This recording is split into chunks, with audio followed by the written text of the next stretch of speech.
Remue ménage. Remue ménage.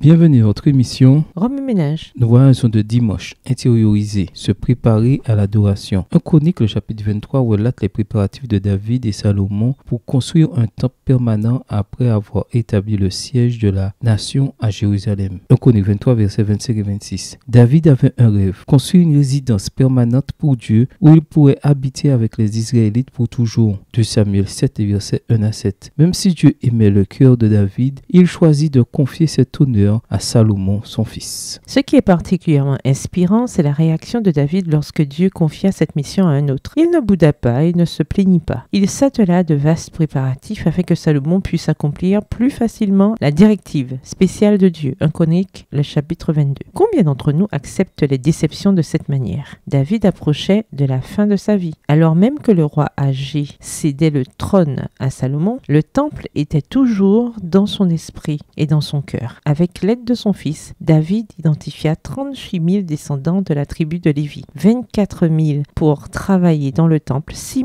000 pour servir d'officiers et de juges, 4 000 pour servir de portiers et 4 000 autres en guise de musiciens. 1 Chronique 23, les versets 4 et 5. Au-delà des chiffres, David donna des instructions concernant les services du temple. Le culte quotidien du matin et du soir dans le temple était au centre de tout. Verset 30. Il s'agissait d'une réitération de l'instruction que Dieu avait donnée aux prêtres par l'intermédiaire de Moïse, soit offrir un sacrifice le matin et le soir. Le premier agneau sera offert le matin, le second le soir. Exode 29, verset 39. Au temple de Jérusalem, la capitale. Ce culte du matin et du soir devait être un exemple pour toute la nation. La vie des Israélites était censée se dérouler entre deux expériences spirituelles fondamentales quotidiennes. Dieu voulait que son peuple commence et termine ses journées avec lui. Ses enfants ne devaient jamais considérer sa présence, sa provision et sa protection comme acquises. Ils avaient besoin de la puissance de Dieu pour les protéger des menaces à l'extérieur de leur communauté ainsi que des tentations à l'intérieur de leur communauté, telles que le désir de pratiquer les valeurs et la morale des nations environnantes. Les sacrifices du matin et du soir étaient le moyen pour Dieu d'établir un modèle de consécration à suivre pour les individus et les familles israélites, un moyen de les maintenir dans une bonne relation avec lui. Ces connexions du matin et du soir avec Dieu étaient destinées à protéger et à guider la vie des Israélites. Minège, revenez à votre texte écrit et étudiez le passage. Encerclez les mots ou expressions ou idées répétées. Soulignez les mots expressions qui sont importants et qui signifient quelque chose pour vous. Reliez par une flèche les mots expressions aux autres mots expressions associés ou connexes.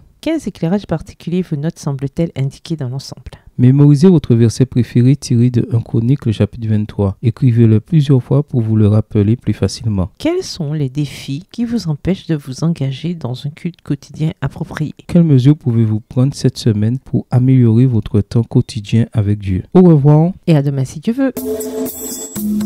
Remue ménage. Remue ménage.